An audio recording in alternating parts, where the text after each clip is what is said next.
People's Democratic Party rejects election results, alleges irregularities. Inspector General of Police Mohammed Adamu condemns attacks on policemen across the country. In international news, Vatican treasurer convicted of child sexual abuse. In the sport, African teams handed tough teams ahead of under-17 World Cup hosting rights.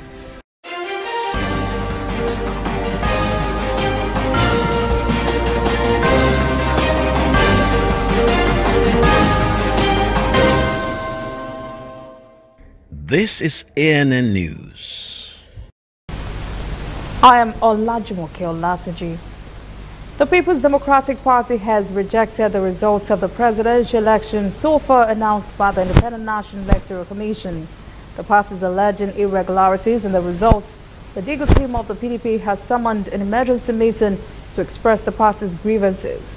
The meeting is expected to discuss the next line of action, and the notice of meeting was sent by Kabiru Turaki, former Minister of Special Duties, who unsuccessfully sought the presidential ticket of the PDP in the election. In a swift reaction, spokesman for the Buhari campaign, Festus Keyamo, urged Nigerians to ignore the antics of the PDP and alleged that the party is plotting to stop the Independent National Electoral Commission, INEC, from completing the process of Saturday's presidential elections. The Independent National Electoral Commission, INEC, has declared the Ondo South senatorial election inconclusive. The party's candidate, Nicholas Tofor-Womo, led with 79,000 votes ahead of the candidate of the All Progressives Congress, Yele Omogunwa, who had 51,993 votes after announcement from the 6 local governments. But the returning officer for the district, Kayode Onifade, said elections were cancelled in 42 polling units due to some irregularities. The commission said a winner could not be declared when the total number of registered voters in the cancelled polling units was higher than the margin between the PDP and the APC. The margin stood at 27,000. INEC's resident electoral commissioner in Akwa Ibom State, Mike Egini, has given the reasons for cancellation of the presidential election in the Dong Ukwo local government area of Eket senatorial district of the state. The REC explained that elections in that area were characterized with widespread electoral violence, ballot box snatching by armed political thugs that invaded the local governments during the polls.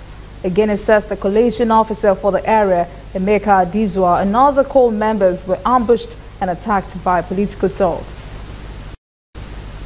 18 persons, including Senator Rafiu Ibrahim, have been docked before an Ilorin Chief Magistrate Court over the pre-election violence in Ojoku, Kwara last week. 1 person was killed in the attack. Senator Ibrahim and 8 others who faced a 4-count charge bordering on criminal conspiracy, inciting disturbance of public peace and causing grievous hurt were granted bail. 9 others facing culpable homicide were remanded in prison. Reports say police investigation led to the arrest of Senator Rafiu Ibrahim, the PDP senatorial candidate who is from the community. He is suspected to have incited the said attack on his political opponent. The Kwara State governorship candidate of the All Progressives Congress, Malam Abdurrahman Abdulrazak, has revealed that last Saturday's historical electoral feat of the party has taken the residents many miles away from what he calls Pharaoh's Egypt. He attributed the victory to the resilient people of the state. Abdulrazak says total liberation comes only when the people take over government in Kwara State through the ballot box and then use same to restore sanity and good governance in the state. Acting Inspector General of Police Mohammed Adamu has condemned attacks on policemen across the country. A Deputy Commissioner of Police was attacked in Braz, Ayosa State on Sunday, and the Deputy Superintendent of Police was also attacked at a collation center in Umuahia, Abia State. The police boss describes the attack as unprovoked. The IGP also said 5 suspects have been arrested in connection with the attack on a police officer in Umuahia. In health news, the Nigeria Center for Disease Control has confirmed there is no suspected Lassa fever case in their Sokoro District Hospital in Abuja. NCDC Director General Chikwe Ihekwezu has urged Nigerians to disregard a report circulating in the social media that there is a suspected case of the disease at the hospital. Ihekwezu says the report is untrue and baseless. Managing Director of the Nigerian Airspace Management Agency, Captain Fola Akikotu, has confirmed that the agency will not go back on the adoption of the Treasury single account for its transactions. Akikotu made this clear at a meeting with agents and representatives of operators of non-scheduled flights, where they addressed concerns that may arise from the cashless payment system. Akikotu said TSA is a federal government policy with which all stakeholders must comply. He appealed to operators to embrace the new system because the world is going cashless.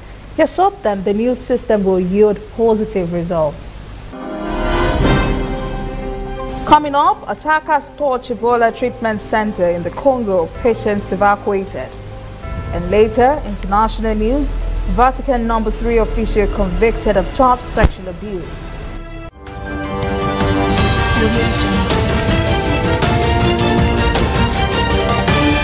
You are watching ANN. Looking for some Disney magic but don't know where to find it? We've got a magical solution just for you. Simply go to DisneyNigeria.mobi and get an exciting selection of games, short videos, wallpapers, shareables, and more. Explore a whole new world of Disney on your mobile, tablet, or PC. For just 200 Naira monthly, you get to enjoy the fun to infinity and beyond. SMS Disney to 11006 to begin. Terms and conditions apply. This service is only available to MTN customers. We are on the road every day, canvassing throughout Africa for news you really need. We follow this story everywhere, from every corner of Nigeria to the wide African expanse.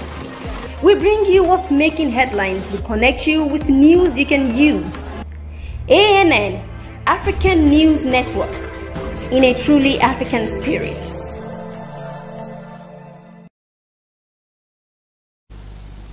Welcome back. This is ANN News. Now to African stories.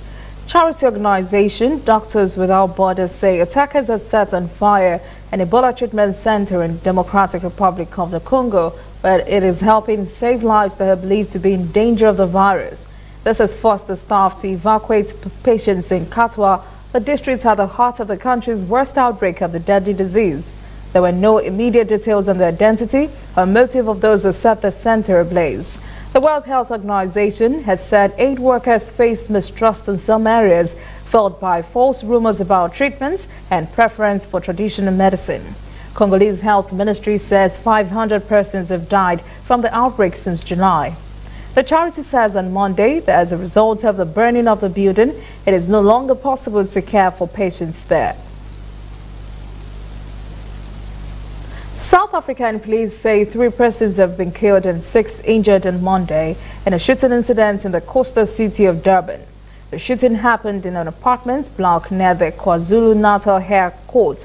Some of those rushed to the hospital are believed to be critically injured. A provincial police spokesman says 2 men and a woman died at the scene, including a Metro police officer. Those wounded were treated on scene by paramedics and were later transported to nearby hospitals for further treatment. Egyptian President Abdel Fattah al-Sisi has told Europe the Arab world does not need its lecture on human rights. Sisi was speaking after the summit of European Union and Arab League leaders in Sharm el-Sheikh on Monday. In the speech, al-Sisi fiercely defended Egypt's human rights record, which has been widely criticized by the West. The Egyptian president said before Europe is prosperous, it does not understand the concerns of many Arab countries that are struggling to prevent conflict from tearing them apart. Sisi said in response to a reporter's question, "You're not going to teach us about humanity. Respect our values as we do yours." Africa, the continent of the digital future for rail, is the theme of the first African Digital Rail Summit, which opened in Cape Town, South Africa on Monday. Organized by the African Union Development Agency and the Paris-based International Union of Railways, the initiative is part of AU's Agenda 2063. The African Integrated High-Speed Railway Network is one of the flagship projects. The discussions would center on the continent's fragmented 90,000 kilometers of railway lines which were inherited from colonization and how they need to be extended and interconnected to accelerate Africa's economic integration. To achieve that goal, lines would have to be modernized through the use of new digital technologies. Transport ministers from South Africa, Egypt, Morocco and Niger and the director of the National Railways Office of Morocco are present at a summit in Cape Town. Also participating are industrialists, economists, representatives of African Development Bank, the Economic Commission for Africa, as well as experts in digital ecosystems. Gabon President Ali Bongo has returned to his country for the second time since suffering a stroke in October. A source at the presidency told reporters on Monday Bongo returned late on Sunday to meet with the heads of constitutional institutions and then with certain members of the government. The official said no public appearances were scheduled and is unsure if the return was permanent. Bongo had paid a short visit to Gabon in January to swear in a new government in an apparent effort to shore up his political base after a failed coup attempt by a small group of soldiers who called for the president to step down. The United Nations highest court has ruled on Monday in a non-binding advisory opinion that the United Kingdom must give up the Chagos Archipelago, which it illegally coughed up when it ended its colonization of the Indian Ocean islands. It says Britain and Mauritius should work out on how to move forward. A British lawyer representing Mauritius says the island nation has good relations with both the United Kingdom and the United States, which built a military base on the island in 1968, and that the ties among the three countries will continue to be excellent. He says they will all find a way to resolve the issue. Britain evicted at least 2,000 residents from the Chagos Islands during the 1960s and 1970s, so the U.S. military could build an air base there. Many of the island's residents resettled in the UK and have fought in British court for years to return to the islands. When we return, international news. Cardinal Pell convicted of child sexual abuse, lawyers plan appeal. And later, sport. African teams handed tough draw ahead of FIFA on the 20 World Cup.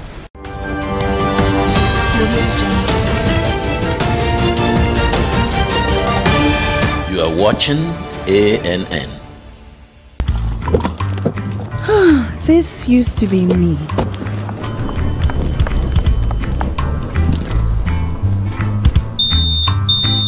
But that was before I got the perfect bag. It's handy and easy to use. All I need in one compact space, just like my MTN Extra Value plan. I used to get one plan for my calls and then try to remember which data plan worked for me. Roaming was a totally different ballgame. Not anymore. I've got the MTN Extra Value all-in-one plan. If you're a data buff like me, you get extra data with some talk time. And if you like to make calls, you get extra talk time with some data. And when I'm abroad, I automatically browse, chat, and call right on the same plan. MTN Extra Value was made just for me. More of data or calls, whichever one you prefer. MTN Extra Value is made just for you.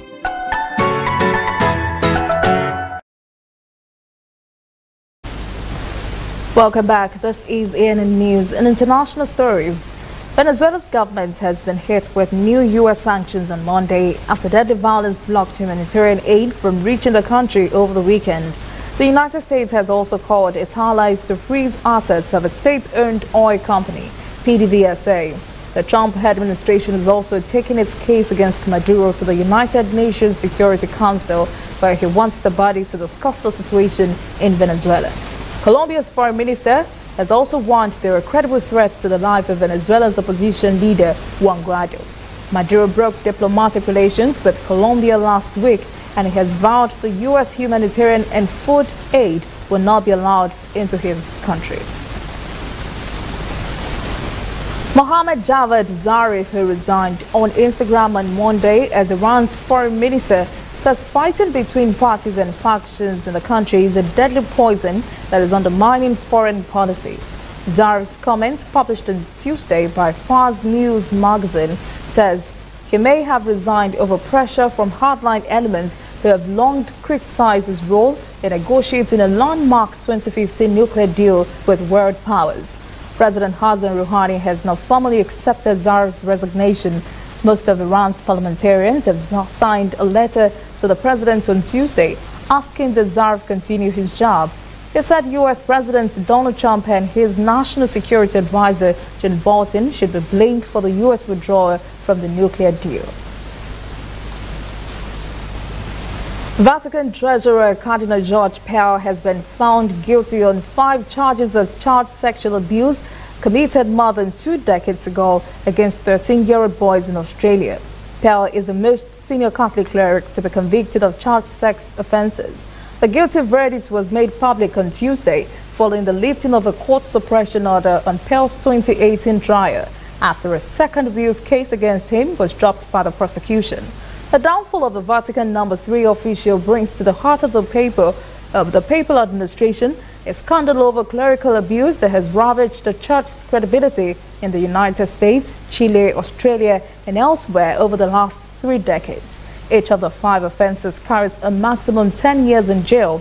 Pell's lawyers have filed an appeal against the verdict on 3 grounds. If successful, it could lead to a retrial. North Korean leader Kim Jong-un has arrived in Vietnam on Tuesday, while U.S. President Donald Trump was still airborne on his way to meet him for the second summit in Hanoi. With both of them there now, they will try to reach an agreement on how to implement a North Korean pledge to give up its nuclear weapons. White House spokesperson Sarah Sanders says the 2 leaders will meet briefly for a one-on-one conversation on Wednesday evening.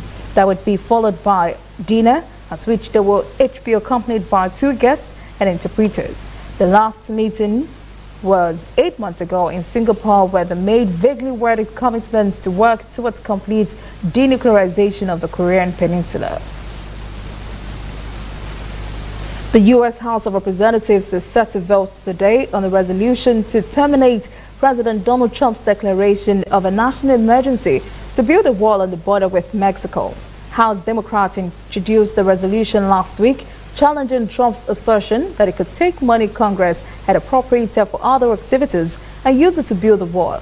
The resolution is expected to sail easily through the House controlled by Democrats.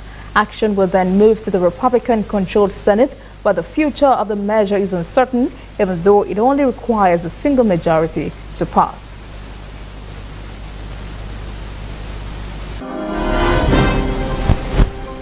Up next, sport. African teams handed 12 teams ahead of Under-20 World Cup in Poland. Stay with us.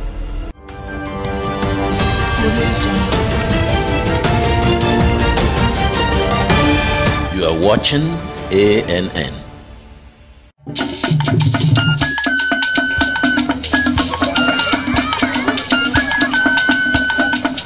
Are you sure you want to do this? Adam, go and bring us your husband. Okay, hello baby. We're in this together, okay? Can you hear me? Keep coming forward. Wait, stop. You okay, lean to your right. Keep walking down, keep walking to the left. Yes. You're almost here. Keep going. You are here. Wow, you did it.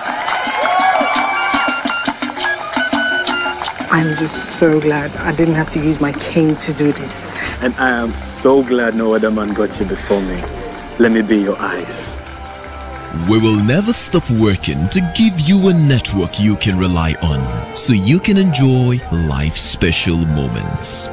MTN, everywhere you go. Whether in your house, at your office, on your phone or online, we are there. We have the facts behind the headlines. We cut to the chase with the news you really need. We cover every angle. We are the bigger, better news network. We are African News Network. ANN. Watch ANN News on MITV from a truly African spirit. Welcome back. This is ANN News. In sport, South Africa were handed a tough draw as Africa's 4 representatives found out who their opponents will be at this year's FIFA Under-20 World Cup in Poland. Amajita were drawn in Group F along with 6-time winners Argentina, 2-time champions Portugal and regular campaigners South Korea. African champions Mali, who finished third at the 1989 and 2015 global tournament, are in Group E with 2011 champions France, Panama and Saudi Arabia. Senegal, semi-finalists in 2015, have been rewarded with an equally tricky place in Group A alongside hosts Poland, 2003 Turk-faced Colombia and Tahiti. Others, Raja Casablanca and Egyptian giant Zamalek suffered huge setbacks on Sunday in the latest round of group matches in this season's African Confederation Cup. Raja fell to a 4-2 home defeat to Berkane in an all-Moroccan clash. Etoile Sahel of Tunisia are the only top seed to have secured maximum point for their 3-game group matches so far.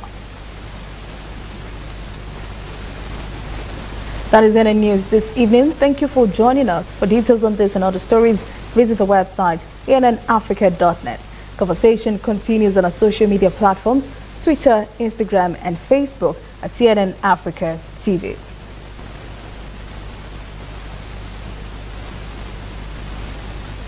We now take you back to the National Collation Center in Abuja for the results of the presidential elections. I am Olajumoke Olatunji. Have a pleasant evening.